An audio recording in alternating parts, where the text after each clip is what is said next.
big video to make. For those that don't already know, I've moved out of the UK. I'm currently in Dubai, and this whole process has been a bit of a whirlwind, but I'm so happy I did it, and I would encourage anyone my age to do the same. That's because of multiple things that I'm going to get into, but aside from always having wanted to move out of the country that I've been raised in, there are so many obvious trade-offs that land on the side of living in a different place whilst I'm trying to grow a business, whilst I'm trying to grow my YouTube channel, and whilst I'm trying to create something valuable. And to start things off, that is why I think if you're not of the mindset of going to university, getting a degree and becoming a doctor, working in the NHS, serving the public in a really great way, but working horrible hours, getting taxed high amounts, and not necessarily living in particularly nice surroundings, if you don't want that and you want to build something, whether it's a business or an online platform, I just think it's a no-brainer at this point to try and do that as an exile from the UK. And that's the sad state of affairs that we're in right now. I feel that I've had to essentially become an economic exile and more than economical, social exile from the UK to be able to grow something that I can hopefully bring back one day to benefit the UK. That's not how things should be, but it is. And when I talk about a social exile, I mean that one of the key things with me wanting to move out of the country was the general mindset that dominates the culture in the UK and has, as far as at least my parents and my grandparents can remember. It's this seemingly completely British thing embedded so deeply in our culture of being so self-critical, being very cynical, and you see this in comedies and the way we take the piss out of each other, which I love. And unfortunately, a lot of places in the world don't have the same banter as the UK. But when it comes to actually building something meaningful, people are always looking at you and they're saying, go on then, prove me wrong, you prick, who do you think you are? Rather than from the get-go thinking, that's incredible that you have that vision, I hope you can go and do that, and I really hope that you don't prove me wrong, that you fail.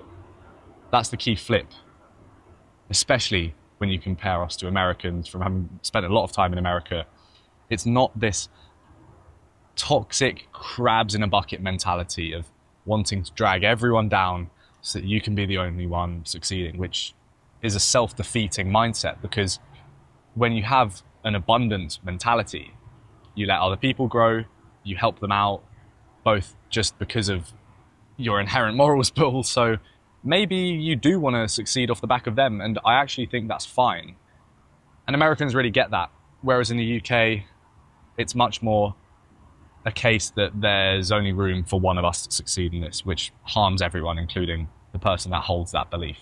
So that's one thing. It's this constant self-flagellation of thinking that it's just about how hard you work, not about what you output, and that you should stay in your lane. And from living now with Swedes, I'm also half Swedish, I can see and hear from them that it's a European thing as well. It's not just British. It's a very European mentality of staying in your lane, being conservative with a small c, and not dreaming too big, because that would be offensive and out of line with your position in society. So that social thing is huge. There's obviously the economic side. I'm not earning heaps of money. I'm not doing the Dubai porta potty trick here of getting pooed on by some rich man for money. So it's not a huge thing for me in terms of saving on taxes and whatever, but it definitely plays into things, and trying to be a bit wiser than I actually am with money, because I'm usually pretty bad. Thinking long term, it makes complete sense to be here, have my tax residency here, 0% income tax compared to 40% if you're earning the higher rate in the UK, 45% if you're earning in the bracket above that. And that's without all of these hidden taxes that come along. So effectively in the UK, if you're earning a good amount, you could end up paying away 60% of that to the government, which is a deeper question about how much you want to pay to the government and society and whatever. But I'm not seeing even if I was paying that amount, it being put into the right things in society. It's being spent on stupid things, and we've still got potholes in our road, and all the most basic problems that could be fixed aren't being fixed, let alone the big ones.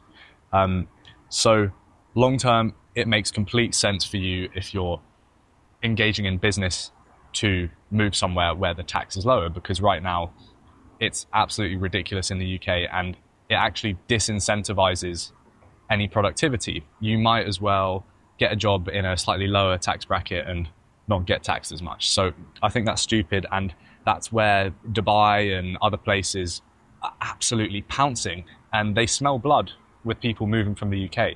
You know, there's this chart of millionaires leaving the UK, of which I'm not one. I think 6,500 left the UK in 2024. Or it might be 9,500 compared to 12,500 leaving China, which is 21 times bigger in population than the UK.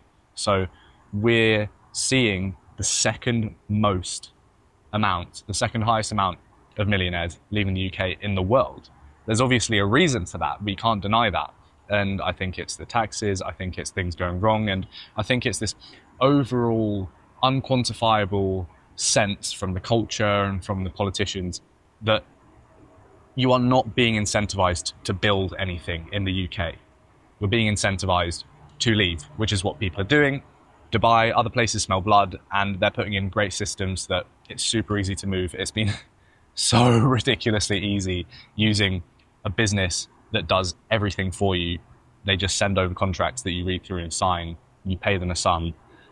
It's now easier than ever to move to a different country, especially a nicer country that you can feel productive in, and it's a no-brainer.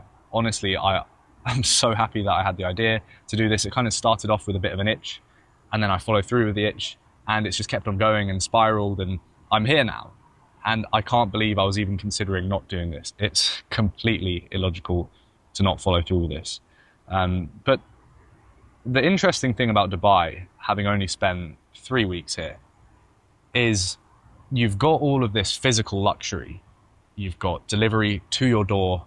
The delivery drivers dominate the roads here. They are delivering all kinds of things. You can get them to pick something up from a different shop that's not even on the delivery app and get it to you within 20 minutes, whether it's some creatine or a new book, which is ridiculous, really. But everything is so convenient here. You've got supermarkets at the bottom of every big tower block. You've got air conditioning and all of the obvious things absolutely spot on everywhere. And it means that you can focus on working.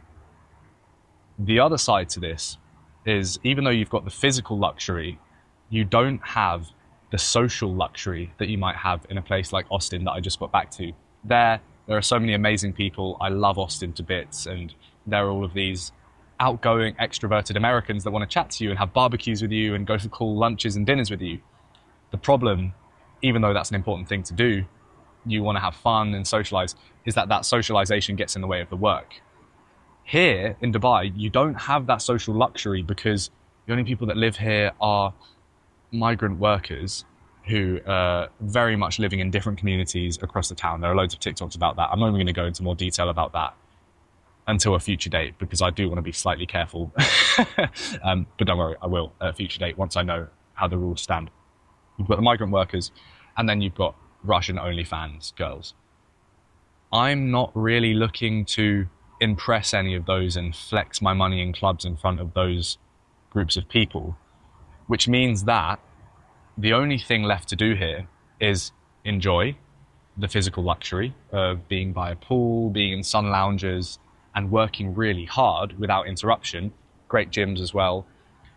And you're not wasting time or money or energy chasing girls, trying to impress people in clubs, whatever. So whilst I thought that moving to Dubai was going to be a distraction and completely warp my worldview of what I wanted, I've been pleasantly surprised that it's reinforced beliefs that I already held of money not buying happiness, of money not fulfilling you, of needing something deeper, of needing to pursue things that transcend yourself and your instant desires and avoid instant gratification as much as possible. So it's been great. And I actually wouldn't fear, if you are a certain type of person, moving to Dubai and becoming corrupted by the abundance of wealth here.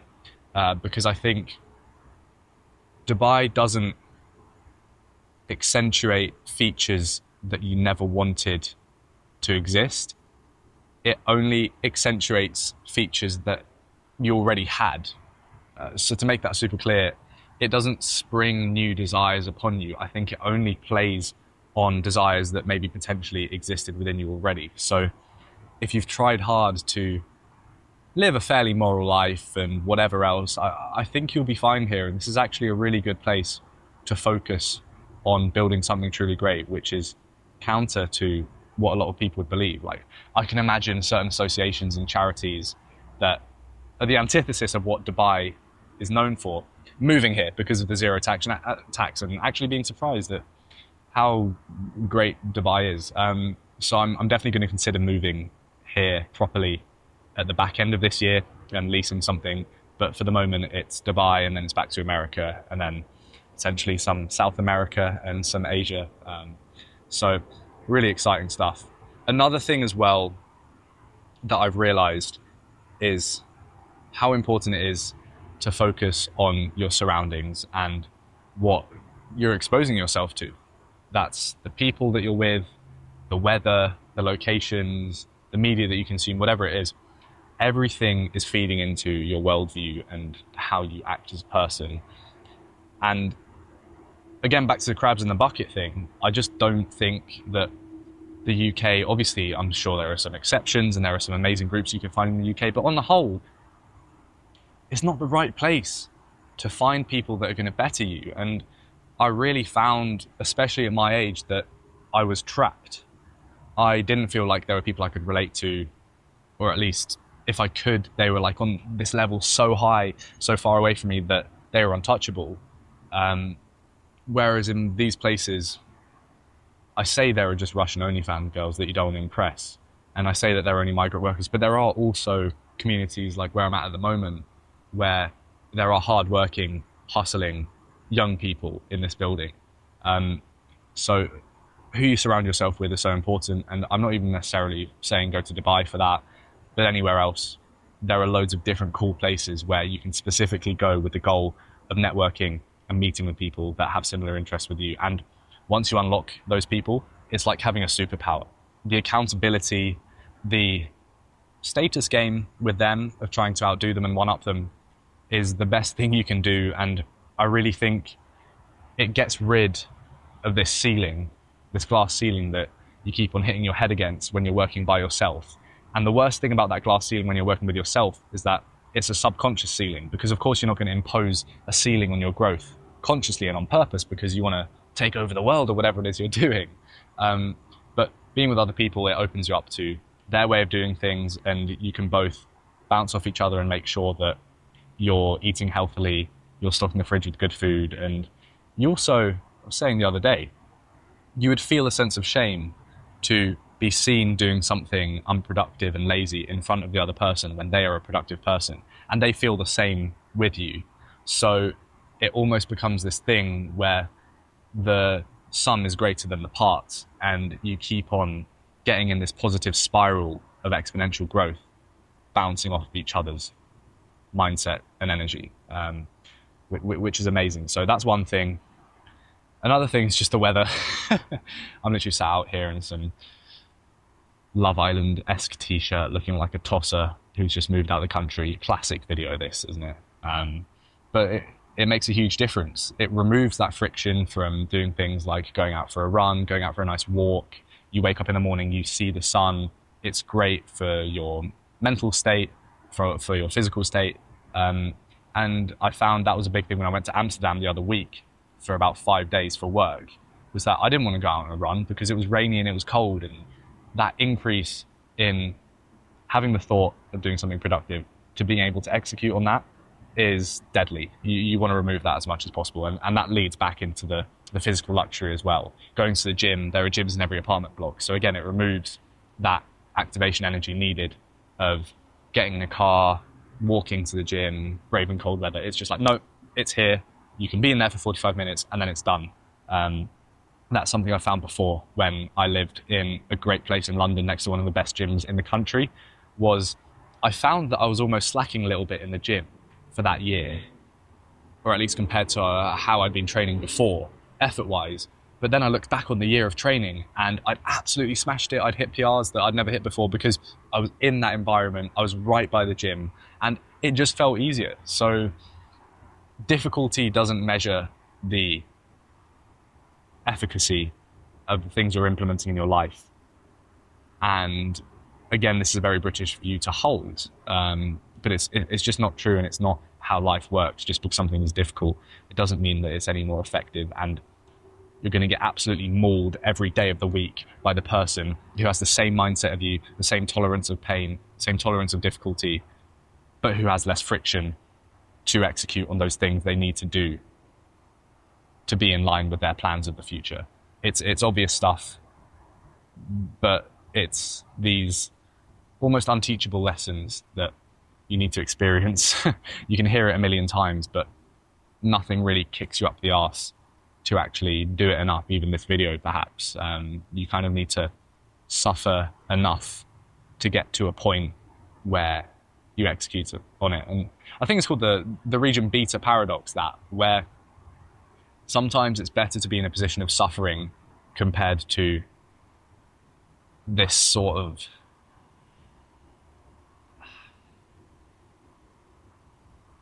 this balanced state where you're neither happy or sad, you're just floating in the middle, because the pain of being in that difficult situation can drive you to do great things, whereas when you are middle class in the UK, you have everything you need.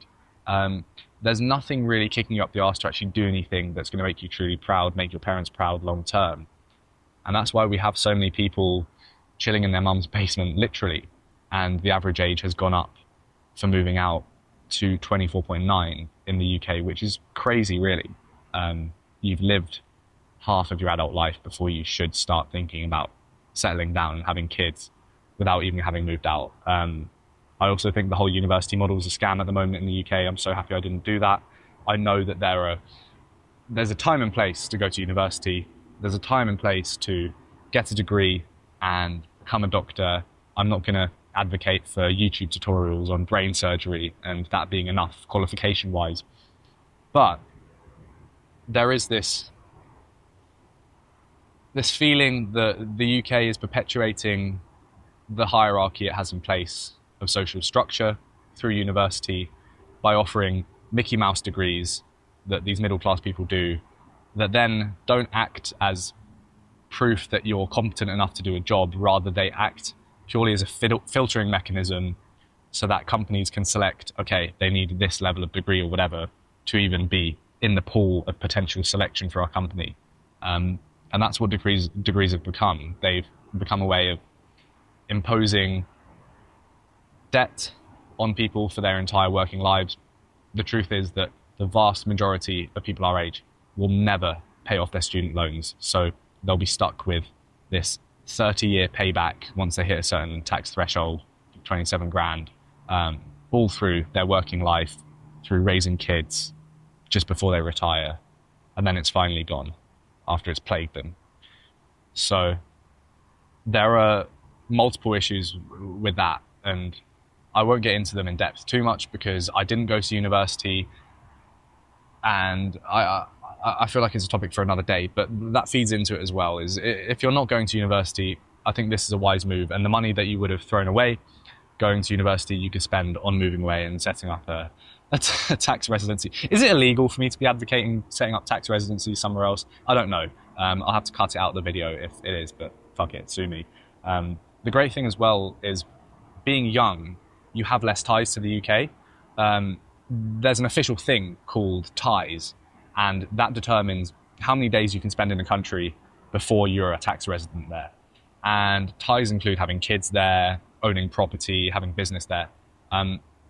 I think I worked out that the only tie I have is the fact that I have worked in the UK within the last 2 tax years for a certain amount of days. But once that goes, I will have zero ties to the UK. And in terms of days you can spend there in the UK, 0 days is actually the same as 1 day. So I have as one tie. So I have one tie at the moment, and I think I can spend up to 180 days in the UK without being a taxed resident, as long as it's broken up into 90-day periods and I'm not staying in the same place for more than 90 days in a year. Which is crazy, really. That's half the year you can still spend in the UK, depending on your ties. And by the way, parents don't count as ties. So if you're young, that's another thing feeding into the no-brainer of this, is that you can still spend a lot of time in your home country, and then you can fuck off in the horrible months where it's just pissing it down. So those are the big things for me in terms of moving away. I truly want to build something that I'm going to be proud of long term, and that provides value for people. And the trajectory I'm on, it's all falling into place because of my efforts and luck. But luck is just when preparation meets opportunity, 99% of the time. And I feel like that trajectory would start to slow and hit the limit if I stayed in the UK. So this is the only option to continue that growth, in my opinion. And it's a sad state of affairs. I really think that the position the country I've grown up in is sad. It's a dire state of affairs, and I want to be proud to be British. I would just about say I am proud to be British, but you can see the stats. I think 80% of people used to be proud to be British 40 years ago, and now it's 40%, and even that I think is completely not true. I wouldn't guess that 40% of Gen Z are proud to be British. No chance. And that's because of something, right? That's because of the politicians. That's because of the position that we've put ourselves in as well, as a country and as a culture.